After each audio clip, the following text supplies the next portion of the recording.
성경 말씀 룻기 2장 1절에서 13절 말씀입니다. 나오미의 남편 엘리멜렉의 친족으로 유력한 자가 있으니 그의 이름은 보아스더라. 모압 여인 룻이 나오미에게 이르되 원하건대 내가 밭으로 가서 내가 누구에게 은혜를 입으면 그를 따라서 이삭을 죽겠나이다 하니 나오미가 그에게 이르되 내 따라 갈지어다 하매 룻이 가서 베는 자를 따라 밭에서 이삭을 줍는데 우연히 엘리멜렉의 친족 보아스에게 속한 밭에 이르렀더라. 마침내 보아스가 베들레헴에서부터 와서 베는 자들에게 이르되 여호와께서 너희와 함께 하시기를 원하노라 하니 그들이 대답하되 여호와께서 당신에게 복 주시기를 원하나이다 하니라. 보아스가 베는 자들을 거느린 사원에게 이르되 이는 누구의 소녀냐 하니 베는 자를 거느린 사원의 대답하여 이르되 이는 나오미와 함께 모압 지방에서 돌아온 모압 소녀인데 그의 말이 나로 베는 자를 따라 단 사이에서 이삭을 죽게 하소서 하였고 아침부터 와서는 잠시 집에서 쉰 외에 지금까지 계속하는 중이니이다.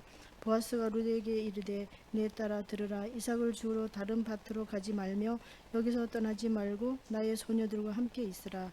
그들이 베는 밭을 보고 그들을 따르라. 내가 그 소년들에게 명령하여 너를 건드리지 말라 하였느니라. 목이 마르거든 그릇에 가서 소년들이 기러온 것을 마실지니라 하는지라.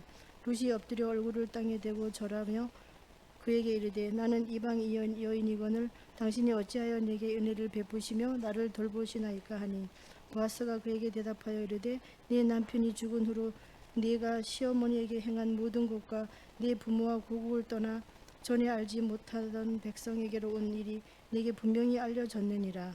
여호와께서 네가 행한 일에 보답하시기를 원하며 이스라엘의 하나님 여호와께서 그의 날개 아래에 보를 받으러 온 내게 온전한 상 주시기를 원하노라 하는지라.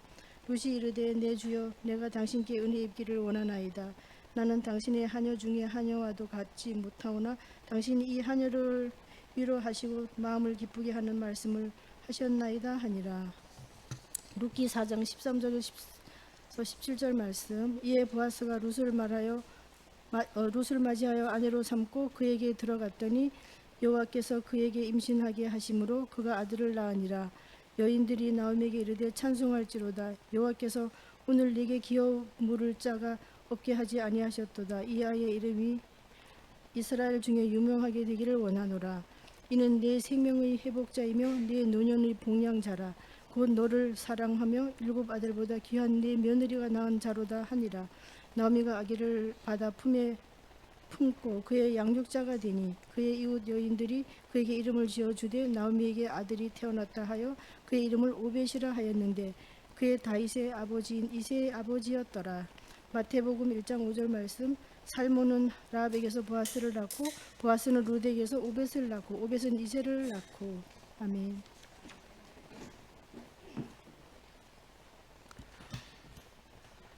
오늘 예수님의 족보에 나타난 여인들 우리가 여름 남양 특집 시리즈로 보고 있는데요. 3번째 시간이고 오늘 특별히 룻에 관한 이야기를 좀 나눌까 합니다. 룻에 관한 이야기를 나눌 때 제가 주목했던 것은 동행이라고 하는 단어입니다. 동행이라는 주제어를 아마 룻처럼 잘 보여주는 이야기가 없겠다라는 생각을 제가 룻기를 읽어가면서 조금 했습니다. 첫 번째 동행은 시어머니 나오미와 동행하는 며느리 롯의 이야기입니다. 이게 전반부를 차지해요. 그리고 후반부에는 룻과 동행한 보아스라고 하는 한 남자의 이야기가 나옵니다. 룻은 시어머니 나오미와 동행해서 삶의 중요한 순간에 과감한 결단을 하고 동행을 선택하였다면 뒤에 나온 보아스 또한 룻을 위하여 기꺼이 자신에게 지어진 삶의 무게를 견디어내고 그 동행의 길을 선택합니다. 저는 오늘 특별히 동행이란 언제나 동행의 삶을 선택하는 이들은 반드시 또 다른 동행의 은혜를 낳는다. 그 이야기를 좀 말씀드리고 싶습니다. 영상 쇼츠 영상인데 하나 잠깐 보겠습니다. 제가 틀게요. 네, 눌러주세요. PPT에서 누를 수 있어요.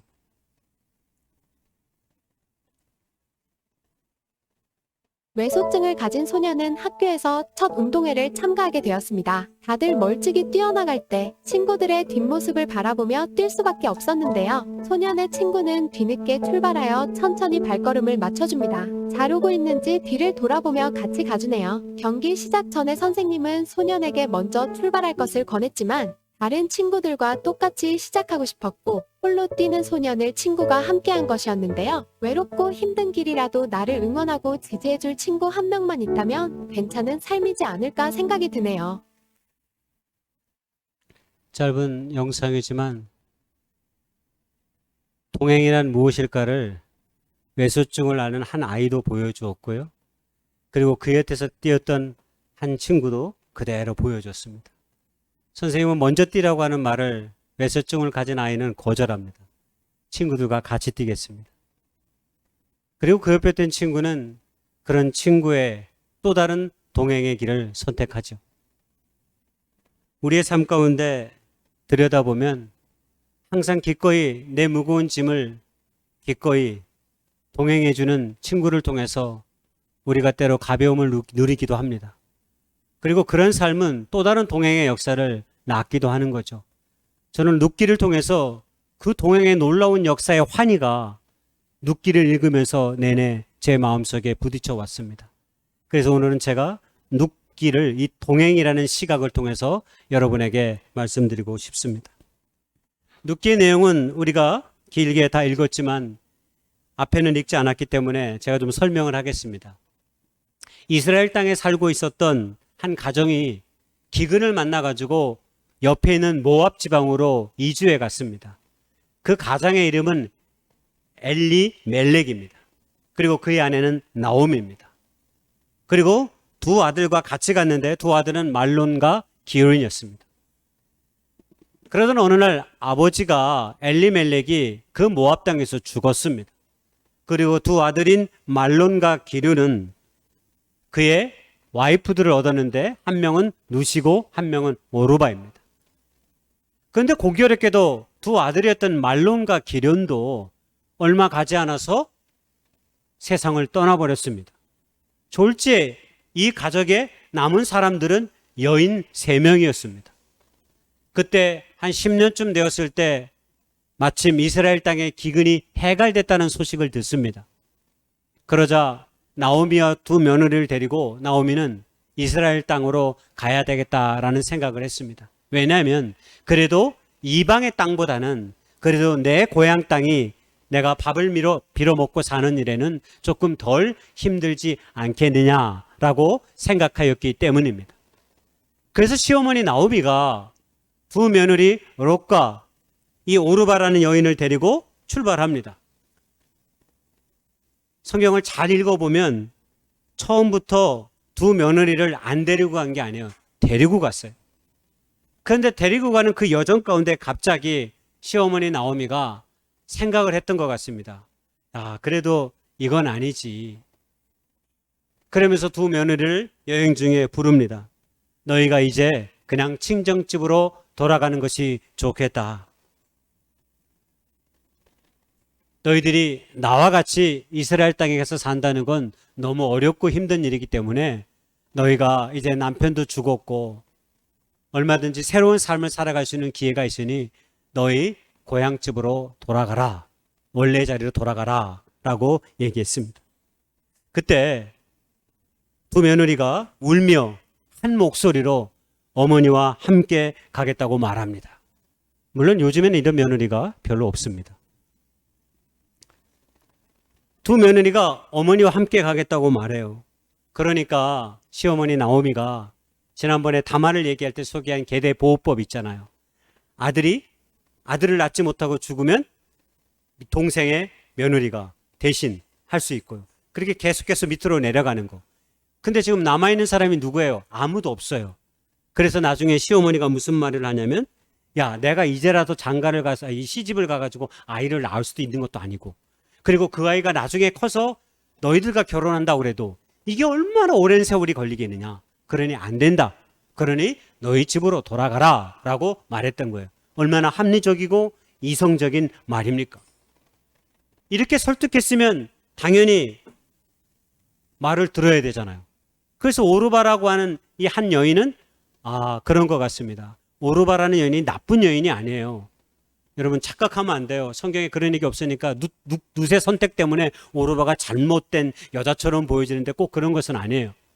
근데 놀랍게도 룻이 시어머니 나오미에게 돌이킬 수 없는 고백을 해요. 한마디로 시어머니 마음을 움직이는 고백을 해요. 그게 뭐냐면 내가 어머니를 따라 심지어는 어머니의 신앙의 고백을 며느리가 그대로 하면서 어머니와 함께 내 모든 삶의 순간들을 내려놓겠다라고 고백하는 거예요. 여러분 이게 쉬운 일이 아닙니다. 여러분 모압이라고 하는 땅에는 원래 그모스라고 하는 우상신이 득세하는 곳이었어요.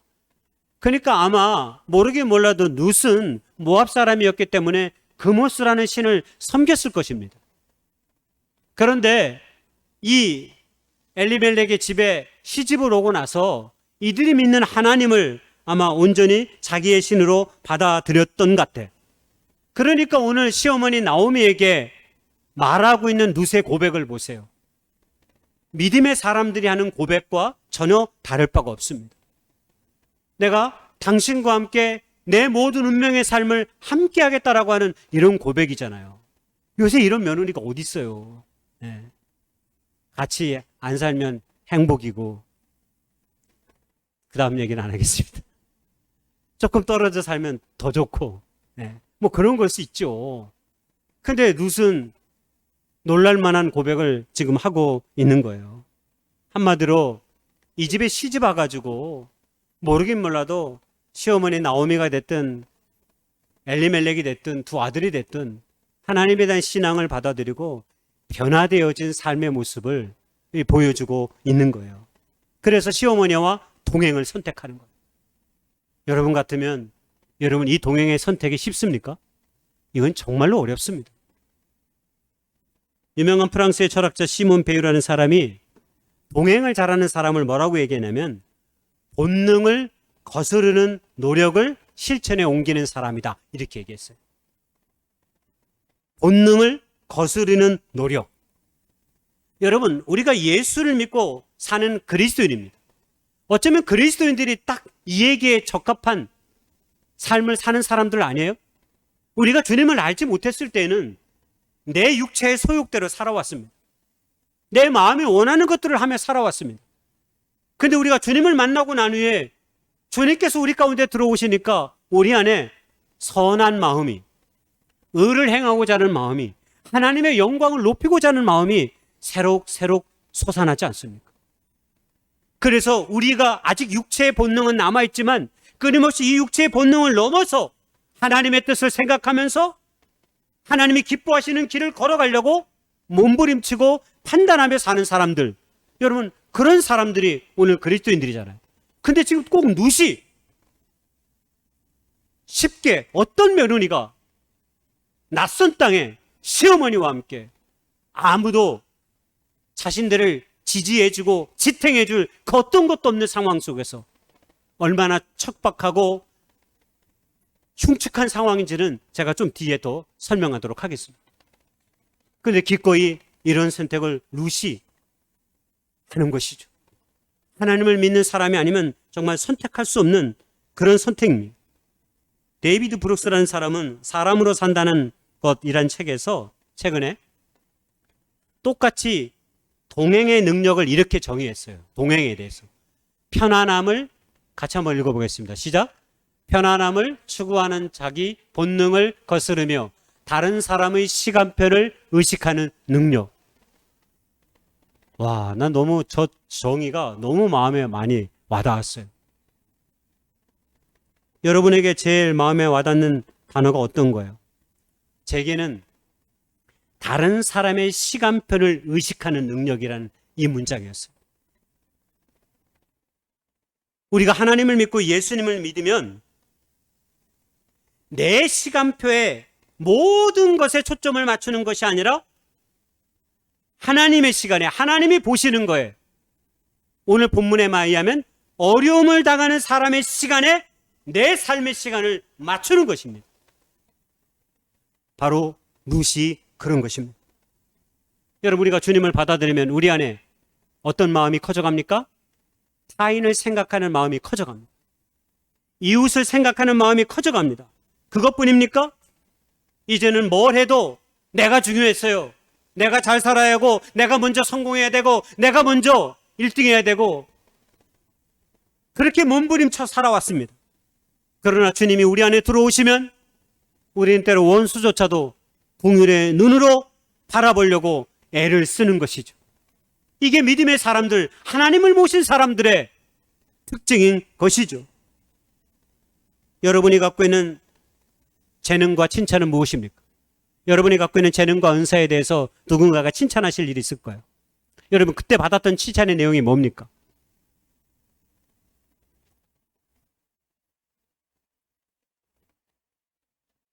제가 옛날에 그런 칭찬을 하나 받은 적이 있어요. 당신은 나와 오래 함께 할 수 있는 사람인 것 같다라는 얘기를 어느 친구가 했어요. 세상에서 가장 많은 성실하다 이런 여러 가지 얘기도 막 들어봤지만 세상에 그것만큼 더 놀라운 칭찬의 언어를 제가 들어본 적이 없어요.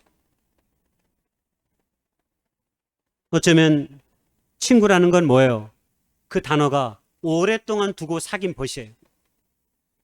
좋은 친구란 오랫동안 두고 보면서 서로 감정도 교환하고 또 서로의 삶을 축하해주고 서로의 삶이 어려움에 빠지면 서로 위로하고 서로의 눈물을 닦아주고 이러하면서 긴 시간 동안 우리가 함께 걸어가는 것이죠. 우리 옆에 있는 분들이 보세요. 오래 함께 할 수 있어서 좋은 사람인지 우리가 그런 칭찬을 한번 해줬으면 좋겠어요. 당신은 오래 함께 할 수 있는 사람입니다 라고. 예? 한번 얘기해 보세요. 당신은 오래 함께 할 수 있는 사람입니다. 예.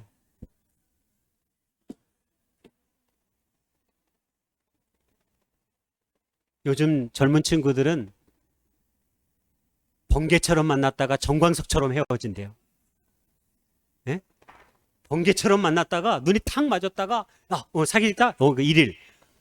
옛날에는 1일은 쓰지도 않았어. 근데 요즘 애들은 카카오톡에도 만난 지 1일 됐다고 쓰더라고. 그리고 좀 일주일 뒤 보니까 없어졌어. 야, 어떻게 된 거니? 헤어졌습니다. 그 1일 왜 쓰는지 모르겠어. 번개처럼 만났다가 정광석화처럼 헤어진다니까. 이 제가 쓴 말이에요. 제가 고안해낸 말이에요, 이거. 예, 저작권은 저에게 있어요. 근데 요즘 젊은 사람들 보면 다 그런 건 아니에요, 물론. 그 중에 신실한 친구들도 있어요. 오랫동안 시간을 두고 서로의 어깨에 기대어서 인생을 삶을 사는 사람들이 있어요.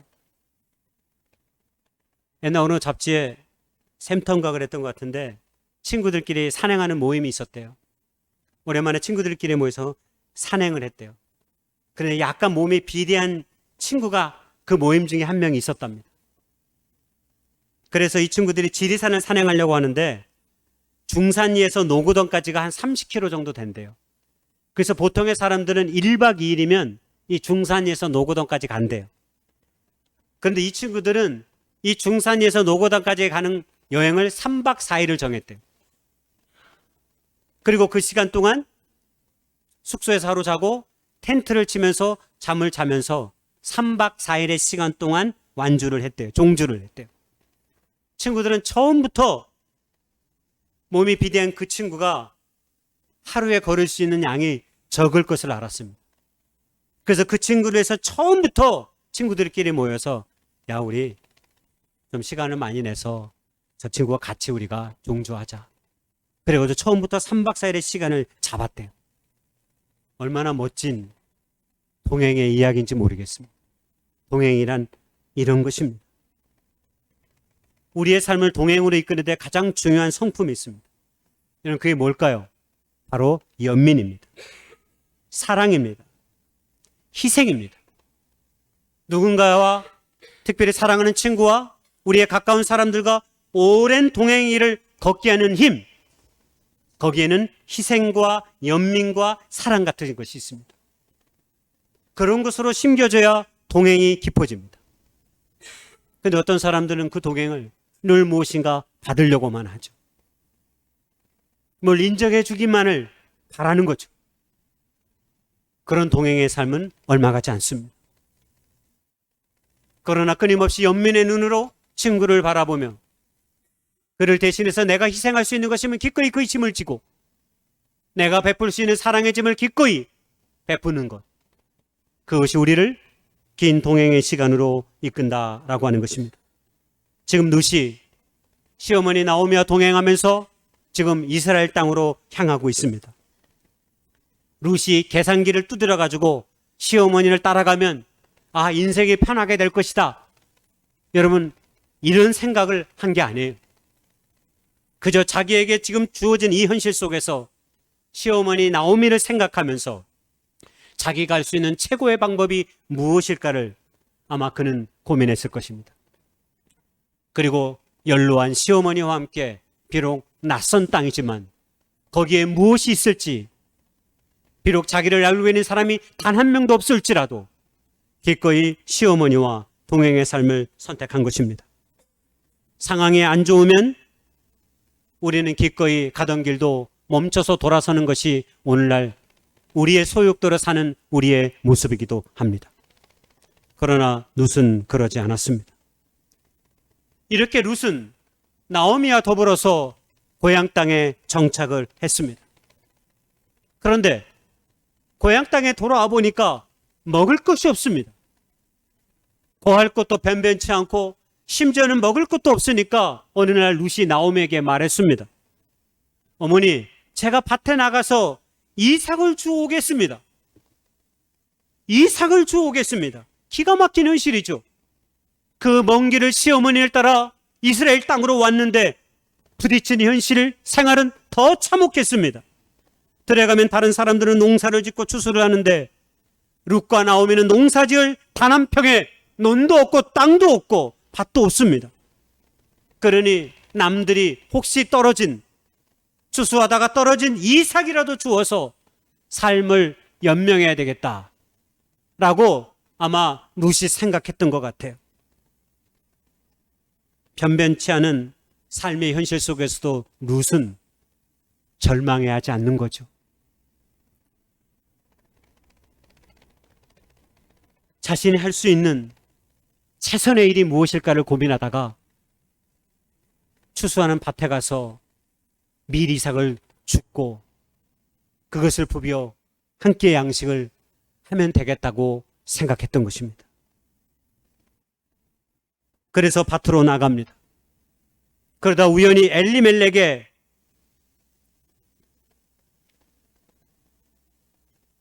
친족이었던 보아스의 밭에 이르게 됩니다. 보아스가 그날따라 밭에 왔다가 룻을 목격합니다. 밀이삭을 줍는 룻을 목격하고 저 소녀는 누구냐? 그랬더니 사환의 말을 합니다. 그게 2장 7절의 말씀입니다. 얼마나 감동적인 말인지도 모릅니다. 한번 같이 읽어보겠습니다. 시작. 그의 말이 나로 되는 자를 따라 단 사이에서 이삭을 죽게 하소서 하였고 아침부터 와서는 잠시 집에서 쉰 후에 지금까지 계속하는 중이니이다. 무슨 얘기예요? 쉴 틈 없이 이삭을 주었다는 것입니다. 자기 혼자 먹을 것이라면 저렇게 하지 않아도 되죠. 근데 자기는 섬겨야 되는 시어머니 나오미가 있습니다. 그러니까 하루 종일 잠시 밥 먹는 것 빼고는 쉬지도 않고 밀이삭을 주우러 온 것입니다. 이 사원의 말 한마디가 룻의 삶에 폭풍우가 아닌 엄청난 햇살을 몰고 오는 기회가 됩니다. 그것이 무엇입니까? 보아스의 은혜를 덧입게 된 것입니다. 사원의 이 말에 보아스가 감동을 합니다. 그리고 이미 풍문으로 룻에 관한 이야기를 얼핏 들었습니다.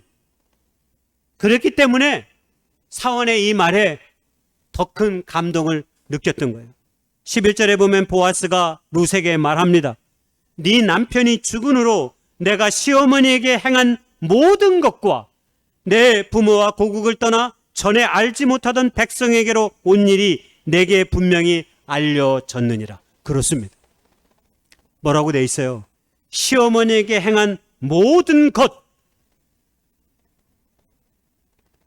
미리삭을 시어머니를 먹이기 위해서 주었던 것뿐만 아니라 아마 최선을 다해서 룻은 시어머니 나오미를 봉양했던 것 같아요. 그러니까 이런 소문이 마을에 다 나게 된 거예요. 그래서 보아스가 그걸 기로로 들은 적이 있어요. 눈으로 본 것은 지금이지만 이미 기로 룻이 모압 여자 한 명이 이사를 왔는데 시어머니와 같이 왔는데 야 그가 하는 일을 보니까 야 대단하더라. 어떻게 그렇게 이방 여자가 어떻게 시어머니를 그렇게 잘 섬기는지 참 놀라워. 이런 이야기가 아마 마을 사람들에게 회자됐겠죠. 룻이 보여줬던 일들은 또 다른 은혜를 낳는 통로가 되는 것입니다. 왜 우리가 주어진 자리에서 끝까지 최선을 다하며 살아가야 될 이유가 저는 여기에 있다고 보여집니다. 우리에게 주어진 삶의 자리, 우리가 최선을 다해 땀 흘리며 살아가야 하죠. 조금 어렵고 힘들다 하면 다른 생각, 딴 마음 품는 것이 아니라 우리는 우리에게 주어진 이 자리가 하나님의 거룩한 은총 가운데 우리의 삶 가운데 허락된 것임을 믿고 고백하며 나아가야 하는 것이죠. 바로 그것이 룻이 고백하고 삶으로 옮겨갔던 이야기 아닙니까? 여러분, 룻이 시어머니를 따라온 것이 큰 기대는 안 했을 것입니다. 근데 이 정도일 줄은 상상도 못했겠죠.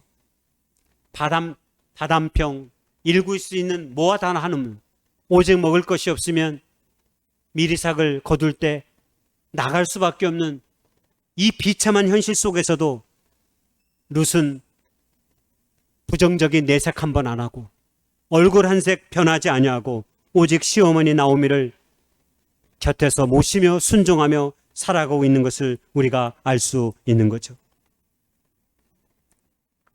룻이 보아스를 만나서 이런 축복의 이야기를 들은 것을 시어머니 나오미에게 이야기합니다. 그랬더니 시어머니 나오미가 룻에게 이야기합니다. 그가 우리의 기업을 물을 자이다 라고 말입니다. 여러분, 기업을 물을 자라는 거는 이건 뭐냐면 저기 나와 있는 것처럼 이스라엘에 굉장히 좋은 제도가 있었어요. 이스라엘은 이 사사시대를 거치면서 이 룻기가 사사시대가 배경인데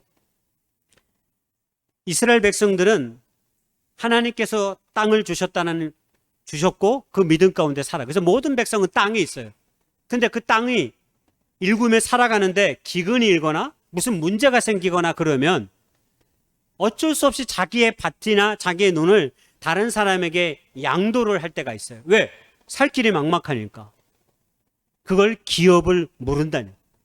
그런데 누군가가 친족 중에 한 사람이 그 값을 대신하면 그 땅을 원래 회복되는 거예요. 그걸 기업 물을 자라고 말하는 거예요. 그러니까 이건 얼마나 좋은 제도인지 몰라요. 이거는 형제주의적 공동체가 아니면 있을 수 없는 법이에요. 성경에서 가장 나쁜 사람 중에 한 사람이 고리대금업자거든요. 나중에 왕정시대 가면요, 먹을 것이 없고 기근이 심하니까 심지어 자녀를 팔기도 했어요. 비싼 값을 받고 자녀를 종으로 노예로 팔고 그 값을 지불해서 삶을 사는 사람도 있어요.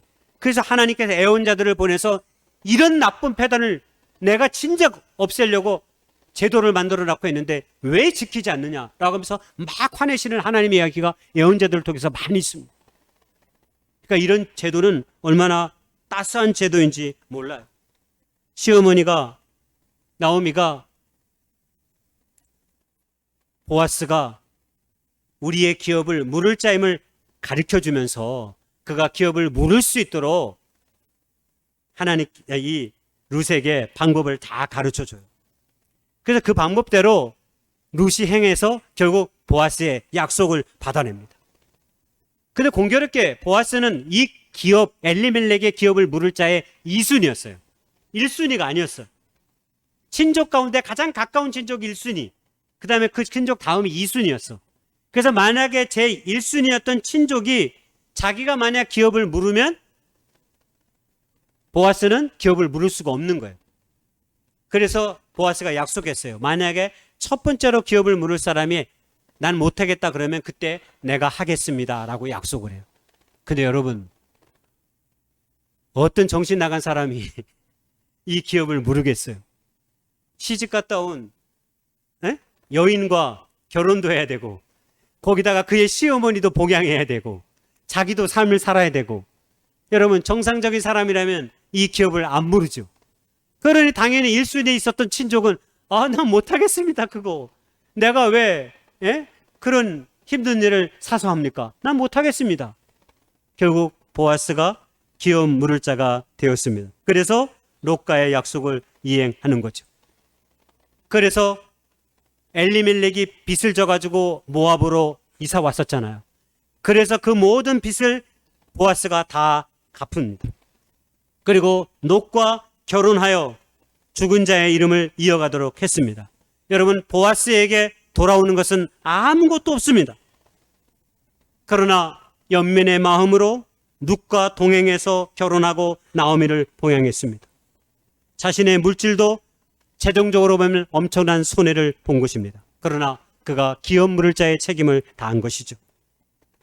그러나 이런 보아스는, 결국 이런 섬김과 희생은 결국 성경의 역사에 찬란하게 기록됩니다. 다윗의 증조 할아버지가 보았습니다. 예수 그리스도의 육신의 혈통의 조상이 보아스가 됩니다. 그리고 룻도 있습니다. 이렇게 룻과 보아스는 서로 동행의 길을 통해서 하나님의 놀라운 은총의 삶을 덧입는 거죠. 여러분, 우리가 보아스를 기억해야 될 또 하나 이야기가 있습니다. 그가 바로 지난주에 보았던 기생 나합의 아들이라는 사실입니다. 그가 다윗의 할아버지라는 사실은 잘 알아요. 그런데 많은 사람들이 기생 나합의 아들이 보아스라고 하는 사실은 잘 모릅니다. 여러분, 이 사실이 너무 놀랍지 않습니까? 그의 어머니가 보여주었던 삶, 아무런 편견 없이 자신의 어머니도 이방의 사람이었지만 이스라엘 민족의 사람들을 환대함으로 하나님의 구원을 덧입었던 자기 어머니처럼 자기도 이방의 여자였던 모압 여인인 룻을 기꺼이 기업 물을 자로 스스로 선택함을 통하여서 그와 동행의를 걸어가는 그의 성품은 얼마나 아름답고 고귀한지 모르겠습니다. 그래서 12절에 말하기를 여호와께서 내가 행한 일에 보답하시기를 원하며 이스라엘의 하나님 여호와께서 그의 날개 아래 보호를 받으며 온 내게 온전한 상 주시기를 원하노라 하고 보아스가 룻에게 이런 고백을 하게 된 것입니다. 보아스의 연민은 세상의 편견과 경계를 뛰어넘습니다. 자기보다 앞서 기업 물을 자는 자신이 손해볼 것을 생각하여 포기했지만 보아스는 기꺼이 책임을 지는 모습을 보여주었습니다. 그리고 평생의 동행자로 룻을 삼습니다. 룻이 시어머니 나오미에게 보여줬던 동행의 연민은 이제 거꾸로 보아스의 룻이 연민의 은혜를 덧입게 됩니다. 연민은 반드시 또 다른 연민의 역사를 낳고 동행의 연민은 또 다른 동행의 연민의 역사를 낳는 것을 룻과 보아스와 시어머니 나오미의 관계 속에서 그대로 보여줍니다. 동행이라는 말은 그냥 단순히 길을 걷는다는 것이 아닙니다. 서로의 삶에 기대어서 서로의 삶의 동역자로 살아가기 위해서 기꺼이 연민의 눈으로 서로의 희생의 짐을 짊어지는 것입니다. 평생 동안 동행했던 한 할아버지와 할머니가 텔레비전에 나와서 단어 맞히기 한 프로그램이 있었습니다. 실제로 할아버지 할머니 부부가 텔레비에 출연했어요. 우리가 흔히 말하는 단어 맞추기 설명이었어요. 할아버지가 설명을 하고 할머니가 답을 하는 내용입니다. 할아버지가 문제를 딱 봤는데 문제 답이 천생연분이었습니다. 할아버지가 열심히 설명했습니다. 할머니가 도저히 알아듣지를 못합니다. 너무나 답답하니까 할아버지가 말했습니다. 당신과 나 사이 하고 말했습니다. 할머니는 끄떡이며 대답했습니다. 이제 알겠다고. 왼수 딱 대답했습니다. 그래서 황당한 할아버지가 소리칩니다. 네 글자로 얘기하지, 네 글자. 그랬더니 할머니와 평생 원수 이렇게 대답했다고 합니다. 평생 동안 동행하며 살아도 왼수 같은 사람이 있습니다. 그러나 평생 동안 살으면 행복해하는 사람들이 있습니다. 저는 그 사람들이 하나님의 안에 모인 그리스도인의 삶의 모습이라 생각됩니다. 오늘 우리는 짧은 시간이지만 주님 안에서 서로 동행하며 시간을 보내기 위해 오늘부터 수련회를 가려고 합니다. 우리의 모든 동행의 역사는 주님의 몸된 교회 역사 가운데 남아있을 뿐만 아니라 하나님의 영원한 생명책에 기록될 것입니다. 비록 이번 수련회는 짧은 사진으로 남겨지겠지만 먼 훗날 우리의 동행의 신앙의 길은 하나님 안에서 다 아름답게 쓰여지게 될 것입니다. 바라기는 이번 수련회도 우리에게 아름다운 동행의 역사가 쓰여질 수 있도록 최선을 다해 온 마음을 다해 서로를 섬김을 통해 하나님의 영광을 드러낼 수 있는 복된 아름다운 교제 시간 될 수 있기를 주님의 이름으로 축복하고 소망합니다.